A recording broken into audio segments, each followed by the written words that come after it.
নমস্কাৰ দৰ্শকসকল। বদৰুদ্দিন আজমলে উজনি অসমৰ বাবে যি কৰি আছে তাৰ মাজত তেওঁৰ সুদূৰ প্ৰসাৰী ব্যৱসায়িক স্বাৰ্থ লুকাই আছে বুলি এইকেইদিন সামাজিক মাধ্যমত একাংশই বৰকৈ লিখালিখি কৰি আছে। কথাটো বাৰু সঁচানে? ইয়াৰ ভিত্তি কি বাৰু? আহক অলপমান ফলিয়াই চাওঁ। উজনি অসমৰ যোৰহাট, শিৱসাগৰ, গোলাঘাট, চৰাইদেউ আৰু ডিব্ৰুগড় জিলাত অগৰুৰ গছ অতি ব্যাপকভাৱে পোৱা যায়। উজনি অসমৰ প্ৰায়ভাগ গাঁৱৰ মানুহৰ ঘৰৰ বাৰীত, তামোল পাণৰ বাগিচাত বা পুখুৰীৰ পাৰত স্বাভাৱিকভাৱে 2জোপা 5জোপা বা তাতকৈ অধিক অগৰু গছ ৰোপণ কৰা দেখা যায়।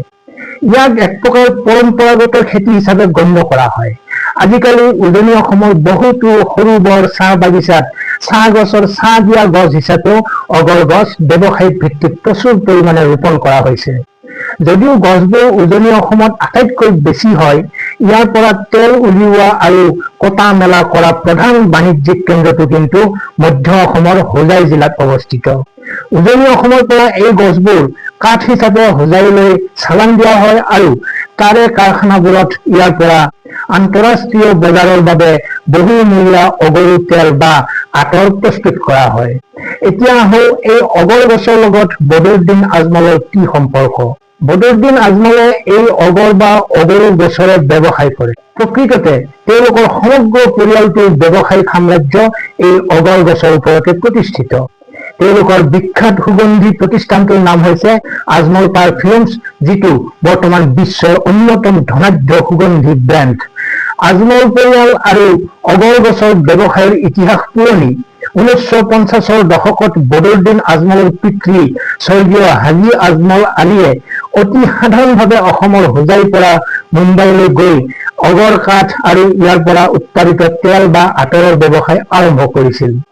আৰৱ দেশবোৰত অগৰু গছৰ তেলৰ বিপুল চাহিদা আছে।